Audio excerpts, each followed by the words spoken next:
Karibu tena mtazamaji, naendelea kutazama jarida. Kipindi ni Kilimo Bora, bila shaka kwenye KTN News na kwenye KTN Farmers TV. Siku ya leo tukiangazia ufugaji wa kuku. Ndani ya studio ninaye Joe na vile tunaye Faith. Hawa wawili ni wakulima na wataalamu wa ufugaji wa kuku, mtazamaji, na tunajielimisha kwa kina zaidi kuhusiana na ufugaji huu wa kuku. Ni mambo gani ambayo tunahitaji kufahamu, mambo gani ambayo tunahitaji kuzingatia wakati ambapo tunapanga kujitosa katika ufugaji wa kuku. Karibuni tena. Na Faith, nitaendelea kwako pale ambapo tulikuwa tumefikia. Wewe mhandisi na umeamua kufuga kuku. Je, umeona faida yake kufikia sasa? Nimeona faida ya kuku. Na tuseme ukipiga hesabu zako vizuri, inakurudishia ile gharama ambayo unatumia kwake, kwa mfano kama kwenye vyakula, kwenye hizi dawa na mauzo yake, ukipiga hesabu zako inakupa faida? Iko na faida. Kuna wakati ilikuwa unapata hakuna faida juu sababu ya chakula. Naam. Na fenye tuliongea na Jokef, wakanifunza kutengeneza chakula mimi mwenyewe. Kujitengenezea chakula. Naam. Sasa unapata wale kuku wadogo wanakula tu chakula ya kununua. Wakifika kama mwezi moja nusu, tushaanza hiyo nyingine ya kutengeneza. Unaweka madini yote vizuri, kuna ile formula unatumia, unajitengenezea chakula chako mwenyewe kama mkulima. Na unapata faida sana ukijitengenezea chakula. Lakini kama unairani ile chakula ingine ya kununua, hapo naye itakuwa faida itakuwa kubwa. Itakuumiza. Itakuumiza. Hapo tushikilia tu hapo. Joe, nadhani kwamba hilo ni jambo muhimu, manake katika ufugaji huu tatizo kubwa zaidi huwa ni chakula. Chakula kukipata madukani bei yake ya hali ya juu. Tuelimishe tu kidogo, najua kwamba zingine zinaweza kuwa ni formulas ambazo pengine hamtaki kutoa. Lakini tafadhali hebu saidia tu mkulima tu kidogo tu. Kama nihitaji, kama alivyosema, kuku akifikisha mwezi moja na nusu, achanganye nini na nini ili ajitengeneze chakula chake? Vile tunafanya ni tunakuambia hapa ukianzisha, tunakupea allowance uende ununue ile membi ya dukani. Kwa sababu unaweza jitengenezea ukue kuna mahali umepitanisha. Naam.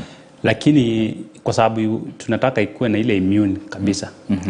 Lakini ikikuwa kubwa, tuna kitu very interesting. Unaona mahindi inaitwa maize cob. Ukishatoa hiyo mahindi yenyewe, kuna hiyo maize cob. Naam. Inatoanga chakula yake, mahindi inatoa chakula yake hapo. Na inabakishanga chakula mingi sana hapo. Naam. Na ni chakula mzuri sana ya mfugo. So kuna mashini tumedesign hapa Kenya. Na inapiga hiyo maize cob inakuwa unga. Hapo tunachukua mahindi kidogo tunachanganya. Na tunachukua hizi waste za mabaki ya ngano,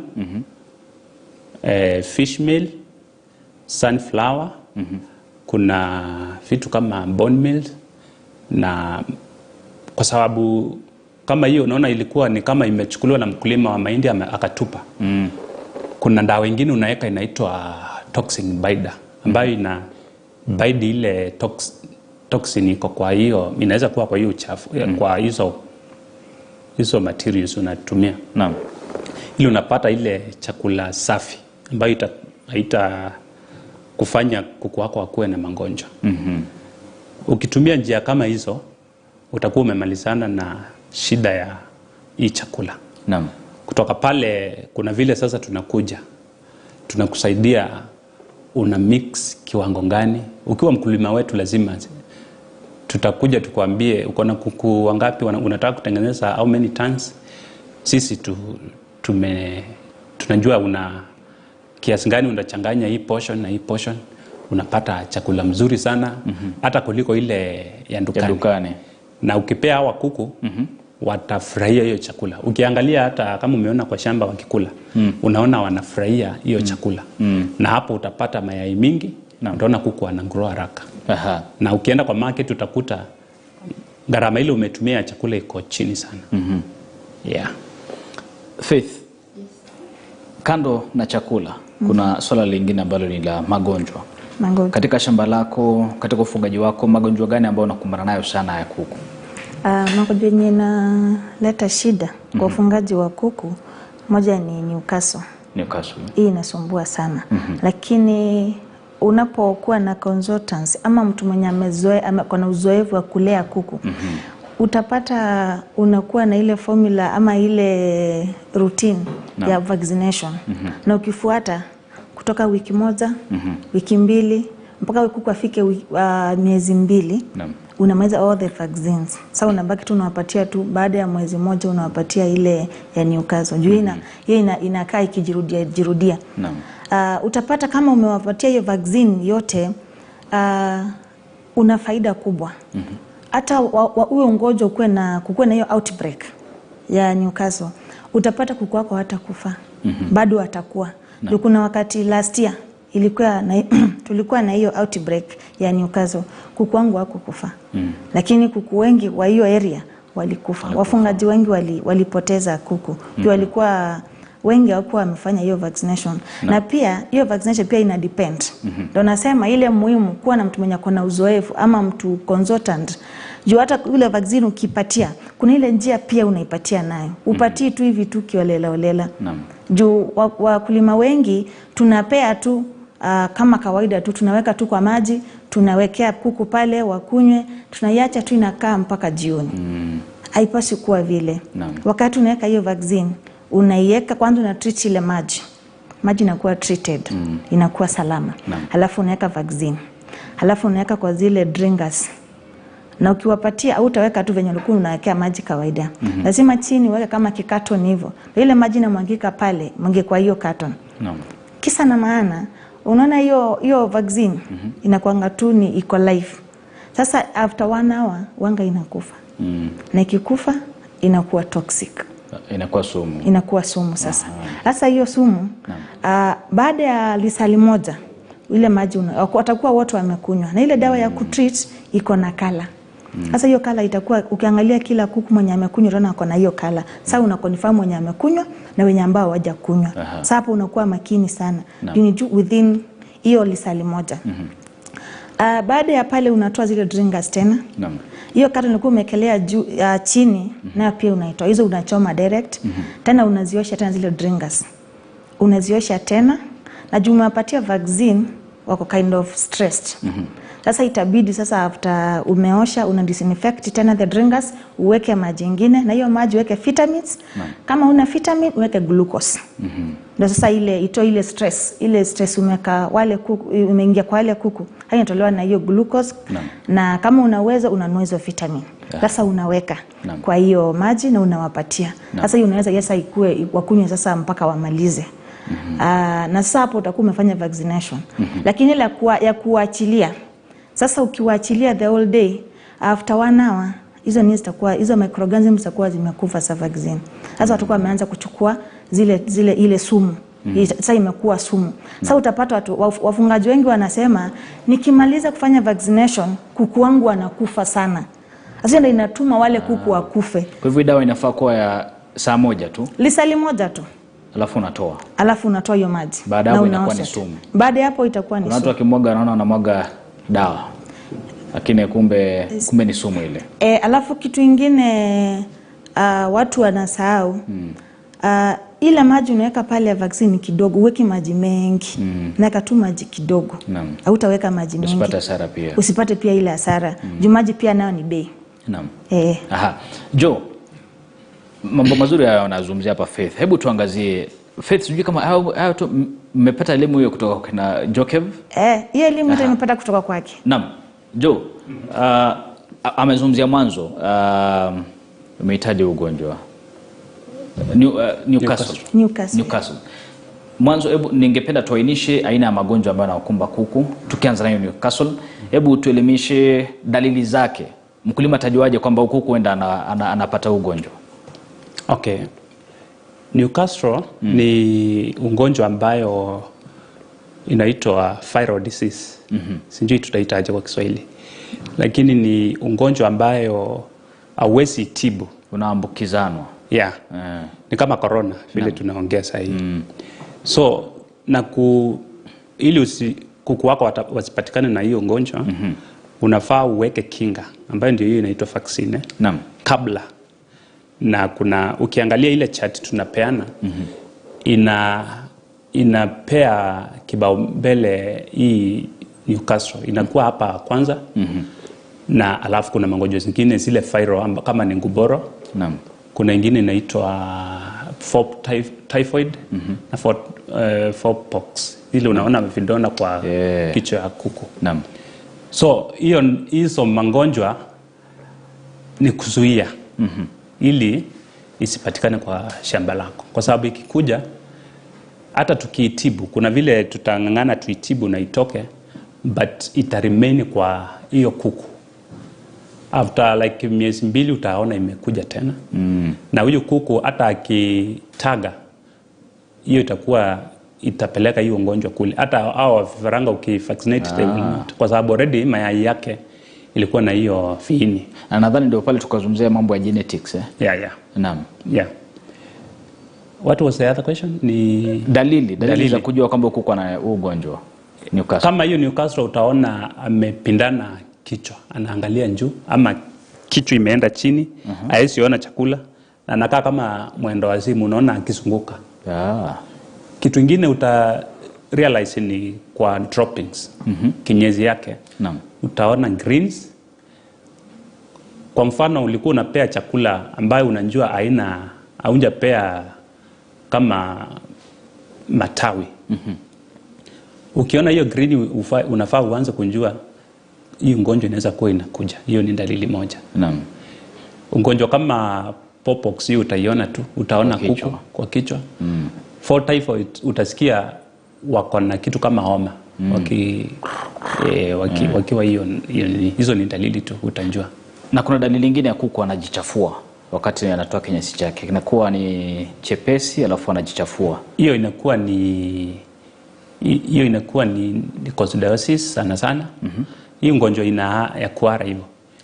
Hiyo inatoka kwa uchafu. Inatokana maybe chakula unapea si safi ama vile umemix kuna kitu umeweka mingi kuliko ingine. Naam.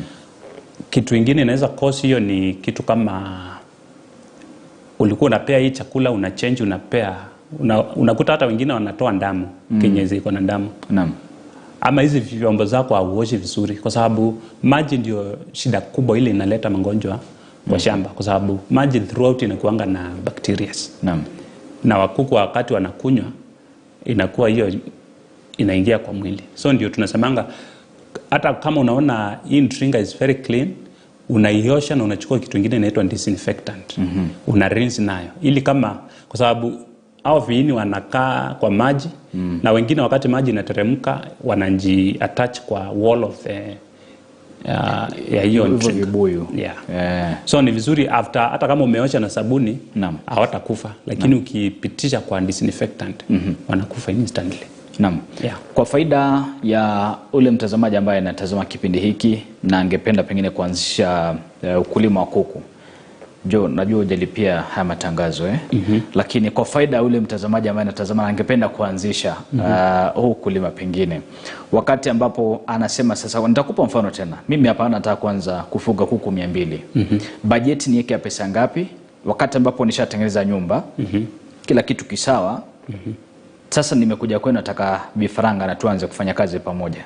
Niweke bajeti ya pesa ngapi na ni mambo gani ambayo mnaanza kwa kuelimisha wakulima wakati huu ambapo sasa wanaanza kufanya kazi na nyinyi ili muwape vifaranga wakaanze kulima wao ufugaji wao? Kitu ya kwanza tunafanya ni kama unachukua vifaranga kama 200 kama hao wako unataka kuchukua. Unajua bei ya hao vifaranga. Naam. Kama tunauza 100. Kifaranga siku moja ni 100. Kutoka pale tutakupea program ya feeding. Huyu kuku anafaa kule how many grams kwa siku. Kutoka hiyo siku umechukua mpaka siku miezi 3, hapo ndio tunapea watu. Hicho chakula unanipa ama nanunua? Hiyo utanunua.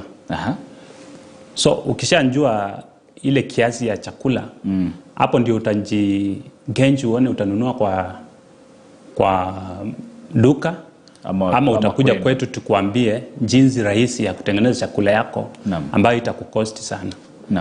Kwa hivyo unahitajika unjue kiasi ya chakula ni gani. Na hiyo utainjua kupitia hiyo program tunapeana.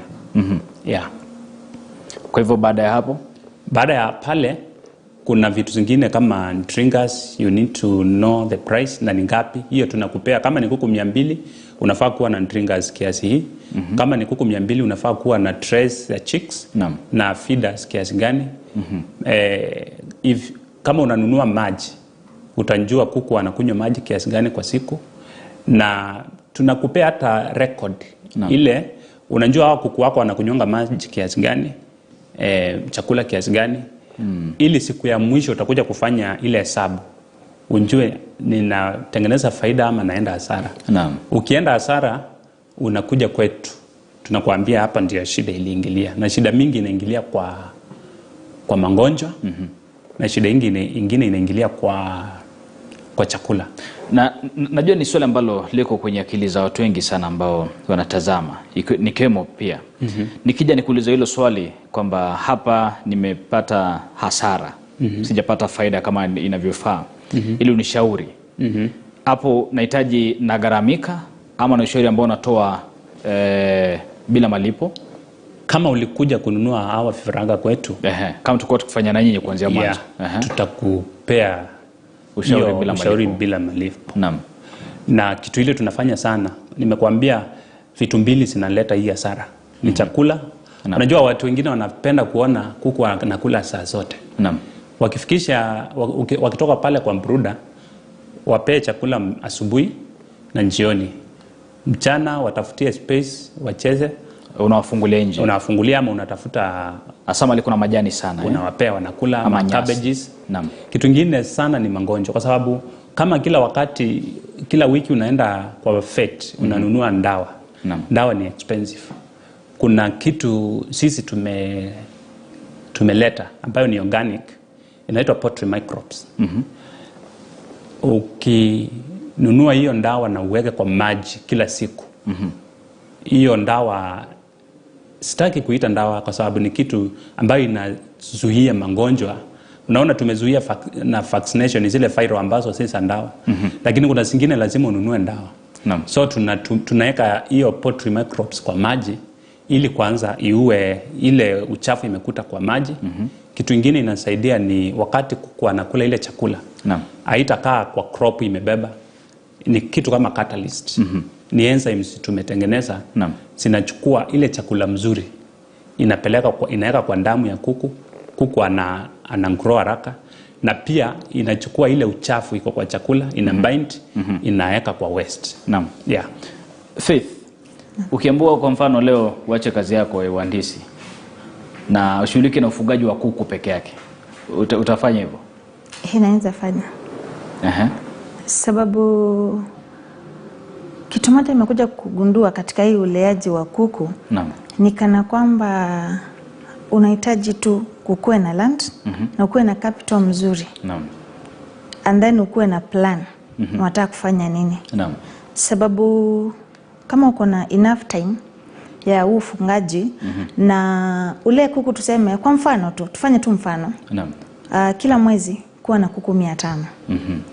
Kuku 500 na watu umewalea wote na wako sawa. Na kila mwezi uza kuku 500. Tuseme tu tusiende tu pesa mingi, tuende tu 600.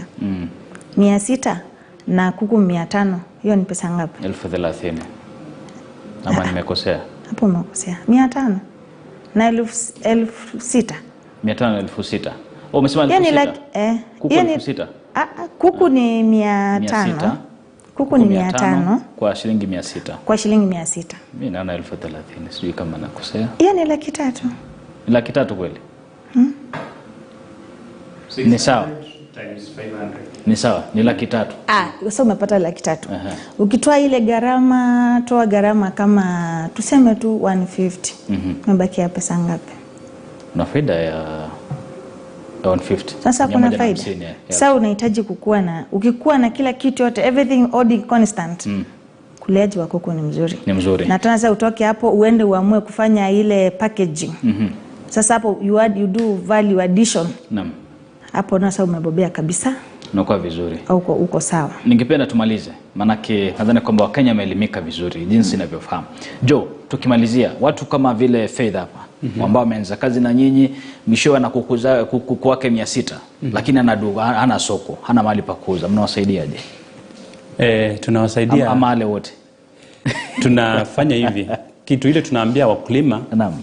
wakati umeweka kuku kwa shamba lako, watu wale wako karibu na wewe, majirani, na marafiki wako. Naam.